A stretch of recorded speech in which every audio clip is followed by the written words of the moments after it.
Hello friends, welcome back to the channel. मैं संदीप कुमार सोनी आपका इस वीडियो में स्वागत करता हूं। आज बात करेंगे क्लोजिंग की। क्लोजिंग कैसे करें। वैसे तो सभी लोग क्लोजिंग करते हैं, जो मेडिकल रिप्रेजेंटेटिव हैं या जो लोग फार्मा प्रोफेशन के हैं वो लोग तो काफ़ी अवेयर होंगे क्योंकि एवरी मंथ करते हैं क्लोजिंग। बट जो लोग फार्मा प्रोफेशन में नहीं आए हुए हैं उनकी जानकारी के लिए मैं पहले बता दूँ, क्योंकि मुझसे किसी ने कमेंट बॉक्स में पूछा भी था कि एक्चुअली सर क्लोजिंग होती क्या है। तो पहले मैं बता देता हूँ क्लोजिंग क्या होती है, उसके बाद हम बात करेंगे कि अच्छे से हम क्लोज कैसे करें, क्योंकि मंथ में जो टोटल हसल है वो क्लोजिंग के लिए ही होता है और सेल्स में सबसे बड़ा जो रोल होता है वो क्लोजिंग का होता है। सारा इंसेंटिव, सारी अर्निंग्स क्लोजिंग के ऊपर डिपेंड होती है।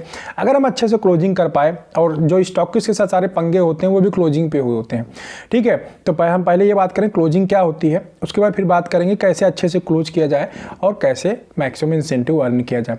तो फ्रेंड, जो लोग फार्मा में नहीं है उनकी जानकारी के लिए मैं बता दूं कि क्लोजिंग होती है एवरी मंथ। मींस कंपनी एक पर्टिकुलर टारगेट देती है ईयर का। बहुत सारी कंपनी में ईयरली टारगेट मिलता है, बहुत सारी कंपनी में मंथली टारगेट मिलता है, या बहुत सारी कंपनी में क्वार्टरली टारगेट मिलता है। हर एक कंपनी का अपना अपना अलग अलग सिस्टम होता है।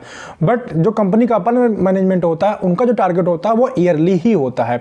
वो थोड़ा थोड़ा करके देते हैं, क्योंकि एक साथ अगर आपको टारगेट दे दिया जाए तो आप क्या करेंगे, आलस से आ जाएगा, अचीव नहीं कर पाएंगे। एक कहावत है ना, बूंद बूंद से सागर भरता है। तो जो अपर मैनेजमेंट है वो ये सोचता है कि एवरी मंथ आपसे अगर अचीव करने के लिए थोड़ा थोड़ा एक पर्टिकुलर कोई टारगेट दिया जाएगा, आपको एक एम सेट करके दिया जाएगा, तो उसके टूवर्ड्स आप भागेंगे, उसके टूवर्ड्स आप प्लान करके काम करेंगे, जिससे क्या होगा, उस पर्टिकुलर बजट को आप अचीव कर पाएंगे। तो हर एक कंपनी के अंदर पर्टिकुलर एक टारगेट दिया जाता है, एक डिसाइडेड टारगेट होता है। चाहे कोई भी मार्केटिंग कंपनी हो, चाहे वो फार्मा की बात करें या नॉन फार्मा की बात करें, उस टारगेट को जो हम अचीव करने के लिए पूरे मंथ भागते दौड़ते हैं, तो उसका जो ऑर्डर होता है वो मंथ एंड के जो डेट होते हैं 25 तारीख से लेके 30 तारीख का जो टाइम पीरियड होता है उस बीच में वो ऑर्डर प्लेस किए जाते हैं। मींस कंपनी को ऑर्डर भेजे जाते हैं सप्लाई होने के लिए।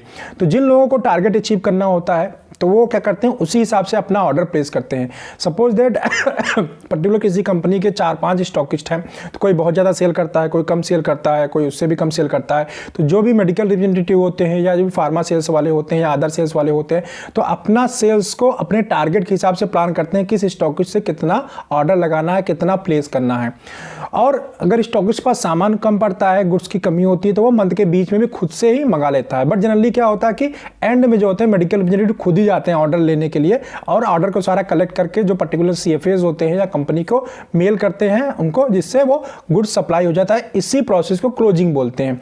और जब ये सारे ऑर्डर प्लेस करते हैं उस समय हम इस बात का ध्यान रखते हैं कि हमारा जो टारगेट है उतना ऑर्डर प्लेस करें कि वो टारगेट अचीव हो जाए। और जब टारगेट अचीव हो जाता है तो आपको इंसेंटिव्स मिलता है, ठीक है। तो इसको हम बोलते हैं क्लोजिंग। जनरली जो टारगेट अचीव करने का प्रोसेस होता है या मंथ के एंड में जो ऑर्डर सारा प्लेस करते हैं टारगेट अचीव करने के लिए, वो उसको बोलते हैं जनरली हम क्लोजिंग।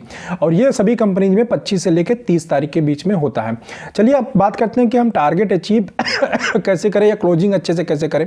तो फ्रेंड्स, जब भी आप फील्ड के अंदर काम करते हैं, इसका बहुत ही सिंपल स्टेप है। अगर आप अच्छे से क्लोज करना चाहते हैं और स्टॉकिस्ट के साथ कोई आपके साथ कोई प्रॉब्लम ना हो और आप चाहते हैं कि स्टॉकिस्ट भी आपको सपोर्ट करे, उसका सबसे अच्छा तरीका है कि जब आप क्लोजिंग स्टॉक लेते हैं और उसके बाद जब पार्टी के पास माल आ जाता है, गुड्स आ जाता है, तो वो दोनों स्टॉक मिला के, मींस ओपनिंग जो स्टॉक जिसका होता है, ठीक है, जो क्लोजिंग स्टॉक था प्लस जो आपने लास्ट में ऑर्डर लगाया, वो दोनों मिला के जो टोटल स्टॉक आता है, उस स्टॉक को अपने माइंड के अंदर रखिए जब आप वर्किंग करने जाते हैं। ड्यूरिंग वर्किंग अगर आपको पता है कि इस स्टॉक के पास कितना स्टॉक है, और उसी हिसाब से अगर आप अपनी वर्किंग को प्लान करते हैं, तो ही आप टारगेट अचीव कर पाएंगे और मैक्सिमम इंसेंटिव अर्न कर पाएंगे।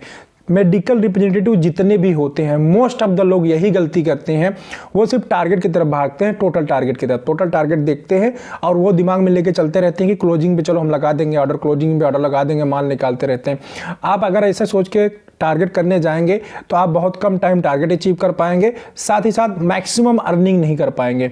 जितने भी मेडिकल रिप्रेजेंटेटिव मैक्सिमम अर्निंग करने वाले होते हैं वो जनरली क्या करते हैं, क्लोजिंग स्टॉक प्लस जो स्टॉक आया हुआ है, स्टॉक में टोटल स्टॉक जो होता है स्टॉकिस्ट का, वो अपने माइंड में लेके मूव कराते रहते हैं। सपोज दैट 5 स्टॉकिस्ट है, तो पांचों स्टॉकिस्ट का स्टॉक उनके माइंड में रहता है। जब वो पीओबी करते हैं, जब वो डॉक्टर से बात करते हैं, तो उनके दिमाग में स्टॉक होता है, उसी हिसाब से ऑर्डर को कलेक्ट करते हैं मार्केट से। और जब आप मार्केट से आप उसी हिसाब से ऑर्डर कलेक्ट करेंगे तो स्टॉकिस्ट कभी आपको बोल नहीं पाएगा कि यार तुम्हारा ये माल तो पड़ा हुआ था, डंप है इतनी देर से और इसका मूवमेंट नहीं है, मैं इसका ऑर्डर प्लेस नहीं कर दूंगा। जनरली क्लोजिंग पे यही प्रॉब्लम आती है। हम ऑर्डर लेने के लिए बोलते हैं, स्टॉकिस्ट जिस जो प्रोडक्ट खत्म होता है उसकी बात करेगा नहीं, उसकी ये बात आप करेंगे। स्टॉकिस्ट आपसे उस प्रोडक्ट की बात करेगा जो आपने नहीं निकाला है, तब आपको बहुत पछतावा होता है, यार इसका प्रोडक्ट तो ये मूव ही नहीं हुआ, पड़ा रह गया। अब उसको हम कन्विंस करने में लग जाते हैं, तभी हमें लगता है बुरा कि यार हमारा ये प्रोफेशन जो है बहुत ही खराब है, क्योंकि हमें कन्विंस करना पड़ रहा है स्टॉकिस्ट को, ऐसे बंदे को कन्विंस करना पड़ रहा है जब हम काम कर रहे हैं, गुड्स हम लिक्विडेट कर रहे हैं और कन्विंस दूसरे करना पड़ रहा है ऑर्डर लगाने के लिए। तो सभी क्या मैक्सिमम जो लोग होते हैं यही गलती करते हैं फ्रेंड। अगर आप वर्किंग टाइम में क्लोजिंग स्टॉक को माइंड में लेके चलेंगे, मींस स्टॉक के बाद जो लेइंग स्टॉक है उसको माइंड में लेके चलेंगे, उसके हिसाब से पीओबी करेंगे, उसके हिसाब से माल लिक्विडेट करेंगे, तो उसको क्लोजिंग टाइम में आपको प्रॉब्लम नहीं आएगी। दूसरा जो सबसे बड़ा बेनिफिट होता है इस सिस्टम पे काम करने पे, वो ये होता है कि प्रोडक्ट वाइज जो इंसेंटिव बनता है वो इंसेंटिव आपके टोटल इंसेंटिव से कहीं ज़्यादा होता है। मींस जो मंथ वाइज इंसेंटिव होता है वो प्रोडक्ट वाइज इंसेंटिव से कम होता है।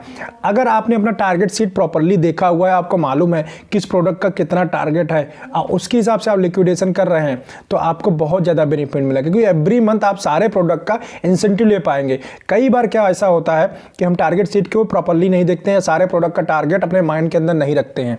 Product wise target sheet means product wise target आपके माइंड में होना चाहिए, साथ ही साथ स्टॉकिस्ट का स्टॉक आपके माइंड में होना चाहिए। इन दोनों को लेके आप वर्किंग करिए, प्लान करके वर्किंग करिए। जिस प्रोडक्ट की नीड आपको ज़्यादा होगी उसको ज़्यादा लिक्विडेट करिए, जिस प्रोडक्ट की नीड कम होगी उसके ऊपर कम फोकस करिए।